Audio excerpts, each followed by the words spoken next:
My friends, if you make a decision, you have to stick to it. You can't be going backwards and forwards in your mind every 5 minutes. You have to be strong in your own mind. You have to have confidence in your own decisions, because if you keep going backwards and forwards, there's a reason why you've made that decision in the first place. Something has led you to make that initial decision.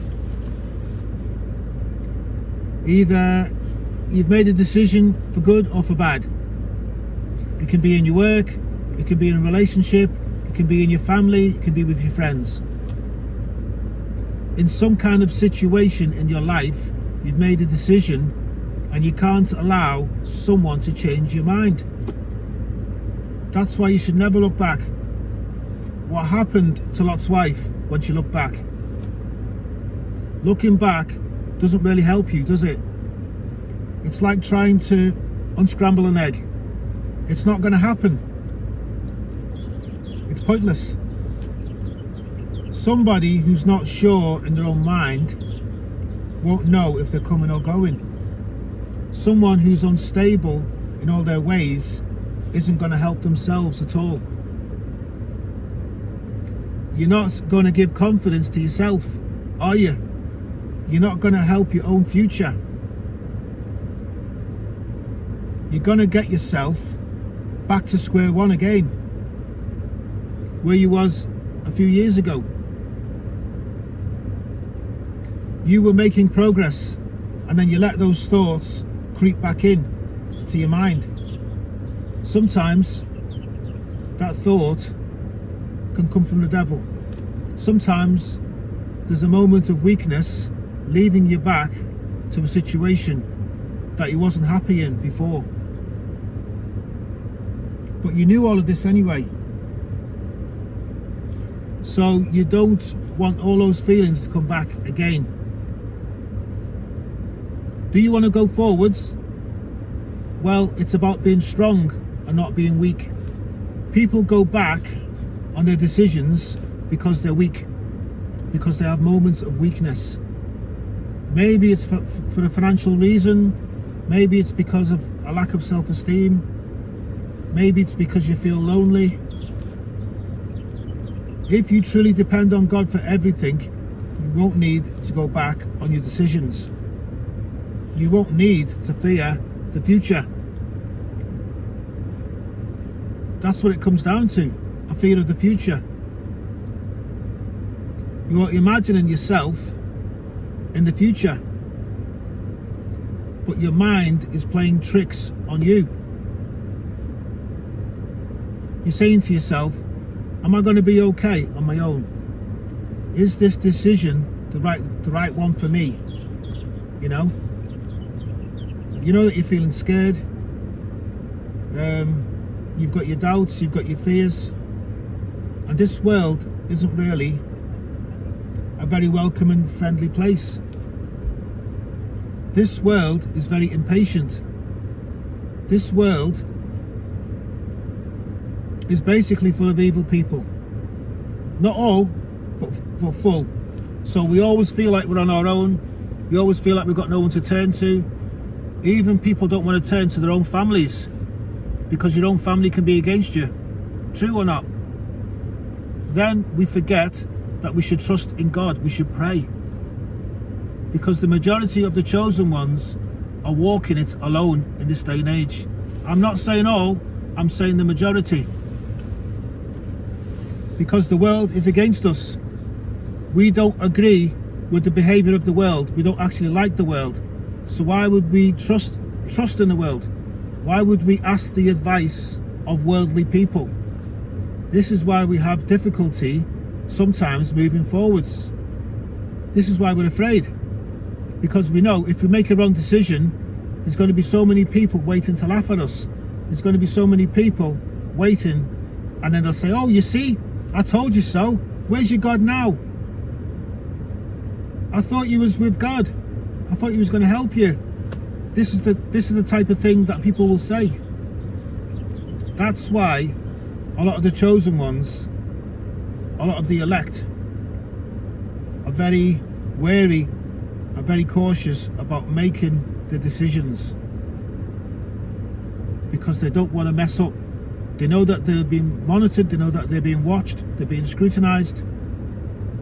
But you can't move forwards if you keep looking back. You need to make your decision and stick to it. Pray on it. If you're unsure, pray on it first. That will help you so much. That'll help you to be so much more successful in everything that you do. Pray and fast on your decision, and you will receive a sign. A 24-hour fast. Take a few days, take a week to think about that decision. Examine it inside out. Look at it from different angles, you know. Ask yourself questions about where you're going and what you're doing. Don't be afraid to seek guidance from God. Remember that God has got your best interests at heart, more than other people. You can't just jump into it. But once you've made a decision, you've got to stick to it, because your emotions sometimes are not on your side. Emotional weakness can sometimes hinder you. It can make you apprehensive. If it's a decision about someone, and it usually is, maybe the other person doesn't have your best interests at heart. Maybe they want you to rush into it. And because you're an emotional, loving person, you know, you're going along with that. But you need to detach yourself. You need to be impartial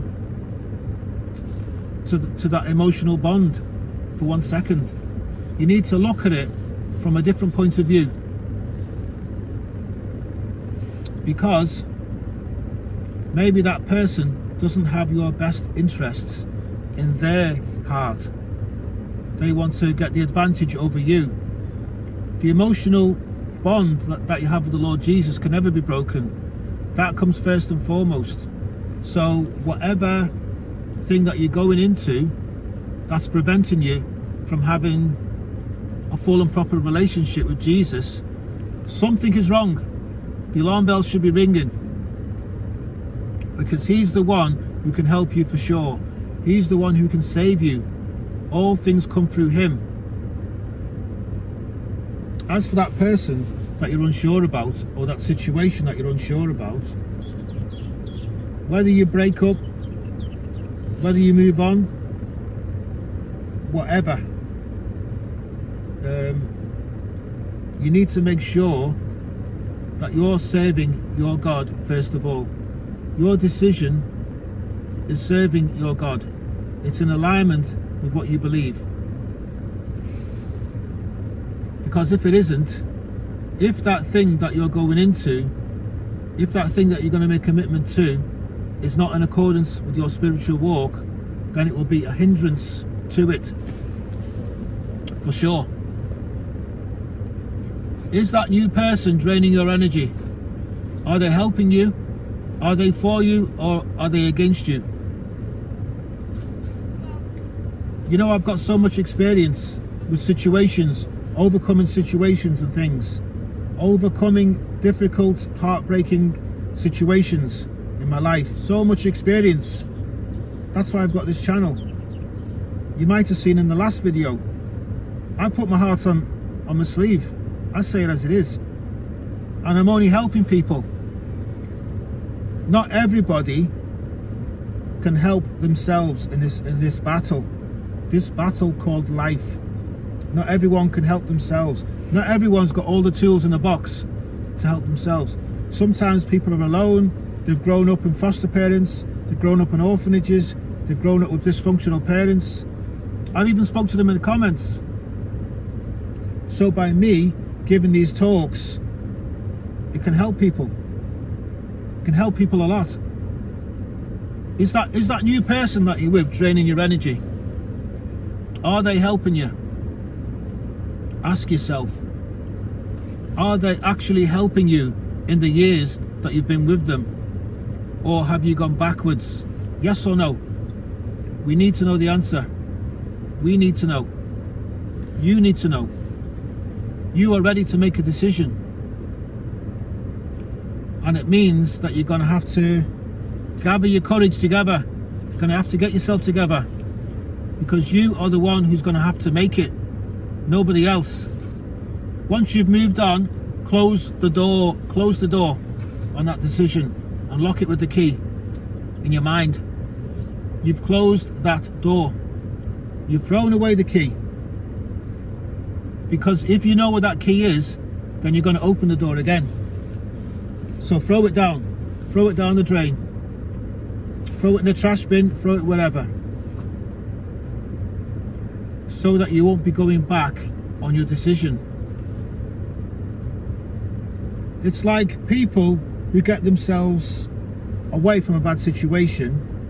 As soon as they're away, as soon as they're free, as soon as they realise where they are and what they've done and how fortunate they should be, how fortunate they should feel, Satan tries to convince them to go back to where they came from. Go back to that abusive, narcissistic relationship.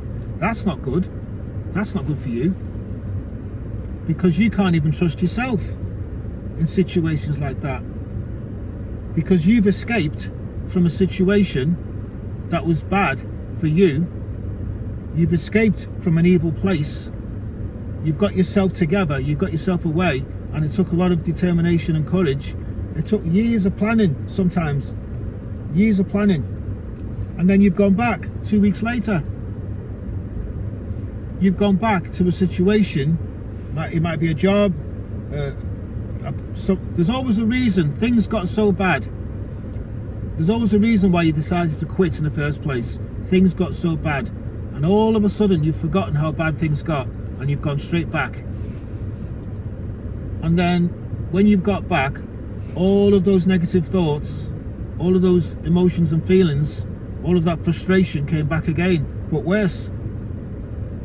It's like if a demon leaves your house, the house is you. If they leave your house and if they come back, if you allow them back, they'll come back even worse. And it says so in the Bible. It says so. If you don't believe me, it's written in Matthew chapter 12, verse 43, where Jesus teaches about unclean spirits. An unclean spirit that leaves a person and then returns, finding the house empty and swept clean, and then he goes and brings even more, 7 more evil spirits, more evil than himself. Jesus talks about some spirits being more evil than the others. Can you imagine that? There's different levels of evilness in devils. I didn't know that, but it's written in Matthew 24, chapter 12, sorry. He will come back with 7 more evil spirits than himself, and they will enter and dwell there. And the way the person was before, the last state of the person is worse than at first. And it's the same situation for where you're going back into that environment where you've escaped from. It's going to be even worse than it originally was. They want to keep you in bondage. They want to keep you in captivity. It might be a narcissistic type of environment, relationship, where they're using tactics and manipulation to bring you back. Oh, they're promising you, oh, I'm sorry. And then the abuse happens again. Once you go, you don't come back. Your mind needs to be your fortress. You can't have things tugging at your mind and your heartstrings. That's not going to help you in the long run, is it? Remember that every experience in life is an opportunity for growth and for learning. Don't be afraid to take risks, because that's how we grow.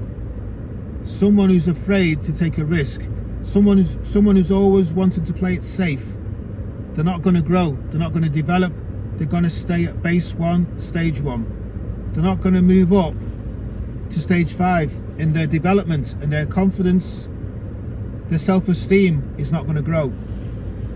They're always going to be under the thumb. They're always going to be emotionally weak.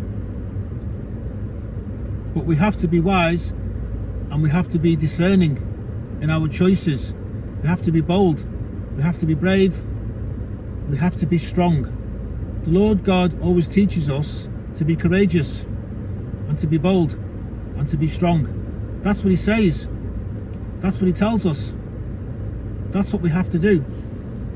We can't listen to ourselves because the world tells you to play it safe. Sometimes you have to go above and beyond that.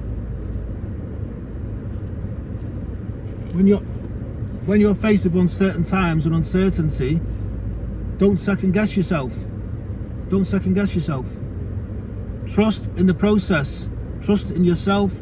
Trust in your Lord who's with you. Trust that everything will work out for your good, as it says in the Bible. Everything will work out for your good. Remember how God is always with you, guiding you every step of the way. Even though you might doubt it, he is.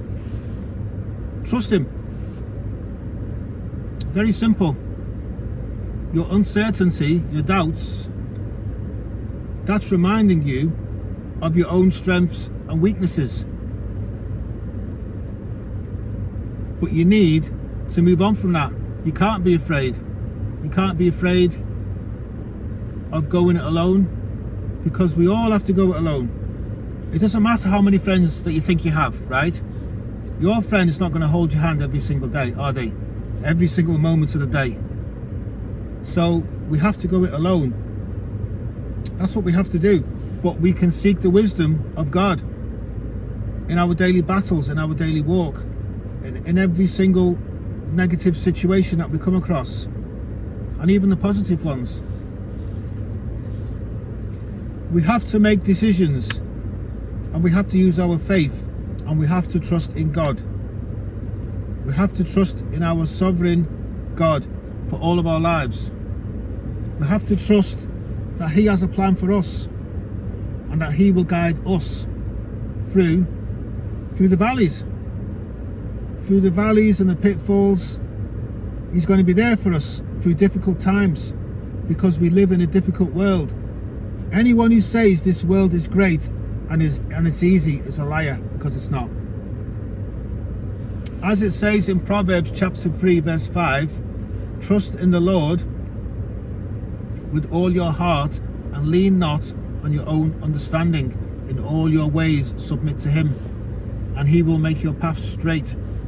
I'm sure you've heard that one before, and you're going to hear it again and again and again, until it sinks in. I know it does sink in, I'm just saying that. Because we're walking through a minefield on this earth. Maybe you're thinking, oh, you've said this before.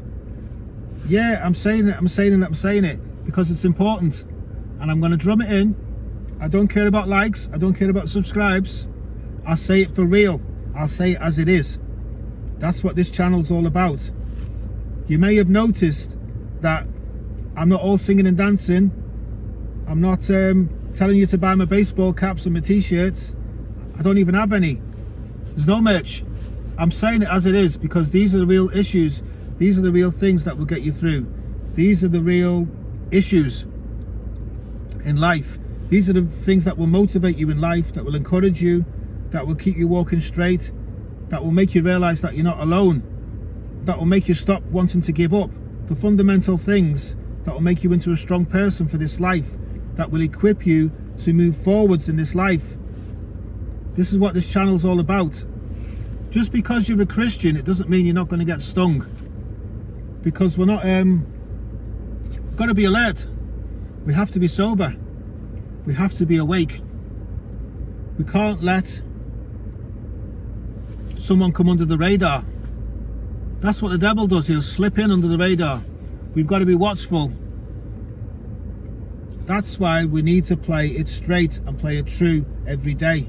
Every day is a battle. We need to use the wisdom that God gave us. When you keep going backwards, you're going to put yourself in a very vulnerable and dangerous and unhappy existence. And you only have yourself to blame because you've allowed it to happen.